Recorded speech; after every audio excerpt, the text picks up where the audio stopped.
Segment 3, Gold and Black Live, and one of my favorite people in the whole wide world, global pandemic or not, Dr. Will Miller, and at this time, I know he's been a friend of the show. I think he's been on every year we've had it, and this is our 10th, and the end of our 10th season. But nobody more important than you in terms of right now trying to keep that message of hope, inspiration, difficulty though. In facing, I thought Mitch Daniels was very on point about, you know, we're not sugarcoating anything here. This is not a happy time. Tell me about where you are with all this right now. Well, Sally and I are safe. We're healthy, but we're in the age group where we have to be cautious. But like everyone else, I think the first thing that I want to say is I am very privileged that my work as a therapist for a very long time has really focused in recent years on first responders, police, fire, and EMTs. And I know Amy, my sweet little sister Amy, your wife, is on the front line. Yeah. And our concerns are for their health and their well-being, okay? For the average citizen sitting home and sports fan, you know, you're in your house, and I think that there's some reasonable perspective on shifting your perspective. Obviously, we're all looking out at the big issue, you know, looking at the news, wondering what's going to happen, and sure and fine and do that. But then there's the in-the-house experience where people are living in close quarters, closer quarters than they usually are. You know, there are parents who now all of a sudden are homeschooling their kids, and they never expected to do that, okay? There are husbands and wife in good marriages, but those tensions get difficult. I've heard from a lot of people saying, she's driving me crazy, he's driving me crazy, because we wind up being in such close quarters, some of those tensions. Alan, before all of this started, 40 million Americans that we know of had an anxiety disorder. Okay? 15 million were depressed. That's just the numbers we know. We live in a very agitated culture of busyness, and it's fraught with anxiety. So now you're hunkered down in your house. Managing your anxiety is job one. That's what we have to do. And the best way to think about that is distraction that takes you to good places. That's why sports is so fantastic, because I've had a lot of my friends talking about how they've been reveling in going on YouTube or someplace to rewatch this game or that game, and you know what I mean. And that's been a great help. You can lose yourself into that. What the science tells us, you know, I'm a trauma specialist, and the treatment for PTSD, it comes down to two things. One is feeling safe, and so you feel safe in your house, safe with your people, and movement. Movement. I mean, not just exercise generically, yes, but moving your body. They recommend like yoga and walking and being out in nature, deep breathing. All of those things facilitate. Because you know what? The most difficult, complicated part of the human brain is right here, the frontal cortex. And what science and psychological science has really come to believe is this is what gets us the most distracted and the most difficulty. Meditation or meditation practice, whether it's walking out in nature, losing yourself in a game or some uplifting thing, shuts this down so that your body, your blood pressure, everything calms down, and that's what we need. All the more reason for us to be on the front line for the frontline people who don't have the chance to do that. We talked about social media, and it works kind of both ways. Even the president talked about, you know, it's good that we can shut some of that down, but it also plays a huge role, the ability to Zoom, FaceTime, be able to connect with your friends, at least in some fashion. You were mentioning, what would this have been like in 1958? Well, at least it's 2020, and we can have that technology. There's no question. You know, Professor Glenn Sparks right here at Purdue and I have been studying social isolation for a long time with our book, Refrigerator Rights. And it's not like it was like a glib demonization of social media, but everyone fairly would critique about losing yourself in social media with your phone versus engaged in face-to-face. Well, the incredible irony now is it's kind of flipped over, and now these tools become a really helpful way, especially when you have to be quarantined in space and you can't even like visit your parents, your kids, your siblings, etc. I'm able to stay in touch through Zoom and FaceTime and Facebook with my own kin scattered all around the country. So it's a good tool. It really is. It's good. But my word is keep it positive. You know, anyone who has enjoyed the catharsis of angry on social media. It's time to just, what do we say, shut your yapper, Yeah. and just, be positive, and it will affect you back. Yeah, I think an interesting thing too is you read and you can envelop yourself. There's so much to read about what's going on, but I think some of the best advice, and I read something, Ohio State's football coach Ryan Day posted something on Facebook, but the first thing is take it one day at a time. We have to take this in small chunks, or it can overwhelm you. What is the operant lesson of good sports and team management? It's focus. Yeah. It's focus and paying attention to what you need and pushing out distractions. Everyone has to be on this team in that way, and you know what I mean? And so we rely on the best advice we can from the medical community and from sociology and psychology. Update yourself so you know what's going on, but the rest of the time, keep your focus on what will help you be healthy. And the blessing here too is that at least we can safely be outside, Yeah. which is good. Yes, I mean, so if you're true. preparing yourself and taking care of yourself in your quarantine, as Sally and I are, you can walk every day, you can get out, and as President Daniel says, the good blessing is that the weather will facilitate being out in the sunshine and watching the flowers. So I was talking to a guy in the supermarket when I could last go to the supermarket, and he was really elderly, and I was, I always chat with everybody, Yeah. and he was 94, and I said, we talked about my dad was in World War II, and he just looked at me and he says, if we got through World War II, we're going to get through this. Yeah. And I thought that's a really good perspective.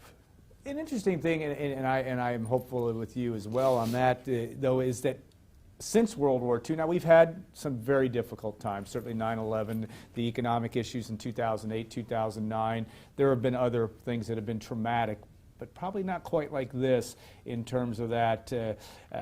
That's a new thing for just about everybody. I mean, right. We're all in the same boat. Is there a collective good because we are all in the same boat?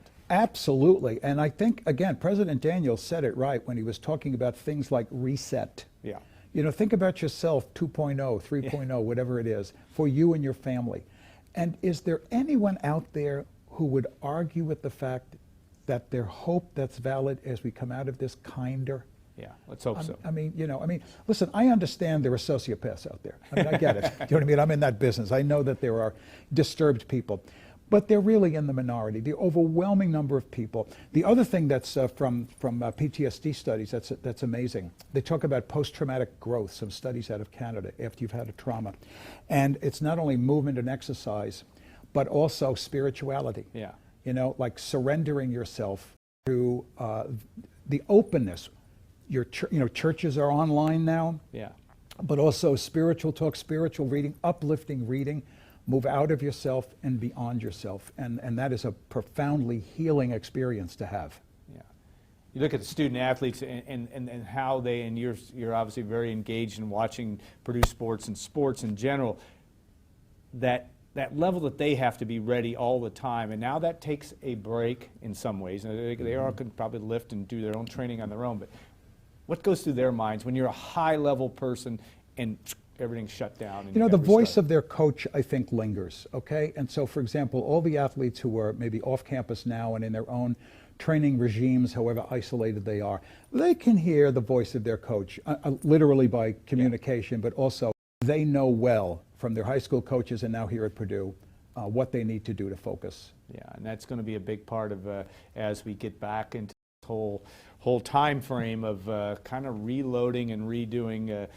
You obviously do a lot of work with the police and the frontline folks. You mentioned my wife being working today as a registered nurse, but it is what's that message to them? Is they have to deal with it face to face sometimes. It really is a challenge. Well, of course, the crisis. When I was saying before that, we tend to be hungry for news writ large. Yeah. It's not lost on anybody, but that we are worried about equipping them. I mean, when they have all the equipment they need, every frontline person, police officer, firefighter, EMT, nurse, doctor, knows how to protect themselves from getting ill. I mean, when there have been past crises, doctors haven't fallen ill taking it from their patients, but we need to equip them to prevent that from happening. And so that's what we have to really pray about, is that everyone is masked and gloved and has everything that they need to serve the people they're serving without risk of being infected themselves. spirituality and however you do that, whether that's from a religious perspective or a meditation perspective, but having that ability to do that, but also balance that with the science of this. How do you view that in terms of how do we have that happy medium of having good inner being, but also listening to the experts and saying, this is what we have to deal with? I think it goes back to what I was saying before. There's sort of like the outer voice of what's going on and then the inner voice of self-care. As far as the outer voice, that's good. Sally and I try and just do a little bit of news feeding every couple of hours, so we're not watching it all day. But when you do that, there are some exciting things. There are people who's not in awe of some of these scientists who study this stuff and are doing stuff in the lab. I can't go into a lab and make something. I mean, you can give me all the chemicals in the world, and I couldn't come out with anything that wouldn't kill you. I mean, do you know what I mean? It's like, as President Daniel says right here at Purdue, I mean, the scientists are active in doing this. I am confident we will come up with the game-changing stuff, and that's a good thing to dose yourself with. Stay tuned for what, is challenging about the news, but keep your hope alive by tuning in to what these amazing people are doing. Now, your other day job, among many, or other hat that you wear, humor, and the need for absolute, you gotta laugh. You gotta find something that's going to make you laugh. That's one great thing about the internet and YouTube. I can look up my favorite Rodney Dangerfield Caddyshack lines or Ted Knight in Caddyshack's one of my favorites, but tell me about that importance, that role of that. Well, you know what? One of the comedians used to say, it's a great job to have if you want to do other things, because you only 45 minutes a night. And so for 20 years I was a stand-up comic in New York City, and I went back to school and became a therapist and a psychologist and all of that. And of course, and then I've been on the Bob and Tom show for many years, not so much anymore, but just engaged in humor and looking at the humorous. There's humor everywhere. I mean, they will never run dry, and engaging in that stuff is great. You can go on Netflix or Hulu, and you can watch reruns of classic comedies that will just be a delight. You can look at Mary Tyler Moore or the Odd Couple or something like that. That's a good way to dose yourself. Yeah, no question on that. When you have that opportunity to do And by the way, and all of those parents who are now homeschooling, guess what they're doing? They're spending a lot of time exasperated, slapping their foreheads, and laughing hysterically at the kids. Yeah, and that's again, it's a lot of attitude, and it's a hard thing, because when you throw in the financial concerns, people are concerned about their jobs and all of that. We understand that, and that is a big part. Goes back to what I was saying. The operant issue here is anxiety, managing your anxiety, and these are all strategies to do that. About exercise and distraction, etc. And it's managing. And what's anxiety? It's just slowing down the noisy part of your brain to kind of relax. And Will is a family member is Josh Lindbloom, of course, a great Purdue pitcher that has gone on now and Milwaukee, pitched in Korea for a while. Now got signed by Milwaukee. Bring us up to date on him and his family. Talk about this has been such a delight. Josh is our nephew, and I have to tell you, I don't know that I've ever been encountered a more profoundly inspiring story. He's been a pitching elite right through high school and college. He was drafted by the Dodgers. He had a great coming out, and then had some bumptious times of going here and going everywhere, and then goes over to Korea and finds himself at 28 or 29 and won essentially the Cy Young in Korea 2 years in a row. And this as a sports fan, I've always been amazed as a baseball fan how many pitchers don't come into their own until their late 20s. Some are phenoms right out of the gate. Very few. Mostly, it's like they come into themselves after 5 and 6 years knowing how to pitch. I remember that with Koufax, Sandy Koufax. exactly how to pitch. And he's got signed, I think, by the Brewers, right, in Milwaukee. For 3 years. Has to wait, though, for right now, and that's the challenge. Obviously, we're all waiting for baseball, as I said, but Dr. Will Miller and Mitch Daniels have a commonality of both being Dodgers fans, and today I think was supposed to be right around opening day, but that day will come. Anyone out there, and especially all the Gold and Black fans, have personal stories about close ties with an athlete. And they know from the time they were little kids, they had a laser focus on their sport. And that's what we've had fun with Josh, is watching him relentlessly pursue this. Yeah. I never had that. Yeah, I didn't either. I didn't even have 5 minutes of it, so that No. part of it good. Because I think your message is important, whether it be from a religious standpoint, but also you do a lot of wellness, psychological wellness things online. Tell our folks where they can find it, and where. I've been on Facebook for quite a while, but now I'm on YouTube. I have a YouTube channel, Dr. Will Miller, and it's about health and wellness. Okay, and it has episodes a couple of times a week, and that are just short, 3 to 5 minutes, with a message, kind of sharing what I've learned, in psychological science, etc. And again, to be uplifted. And humorous from time to time. Yes, of course. I can't help but be a wiseacre. It is a great thing to watch. If you're going to spend 5 minutes a day, it kind of helps you focus. And I highly recommend it. It's helped me many, many times. All right. Thank you so much. It's a privilege to be I'm able a big to fan, Alan. Thank you so much. We have socially have had many, many good times together, but in times like these, it's important to have guests like Dr. Will Miller, and we appreciate that. I want to also thank, heartfelt thanks to Ryan Delaney, who's standing behind the camera. Just a professionalism, and the folks, our good friends at WLFI, and Gordon Jackson. I'm not sure if Scott Sumner's back there today.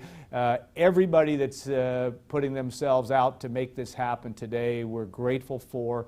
Obviously also our sponsors, Greg and Carrie Ayersman at XXX.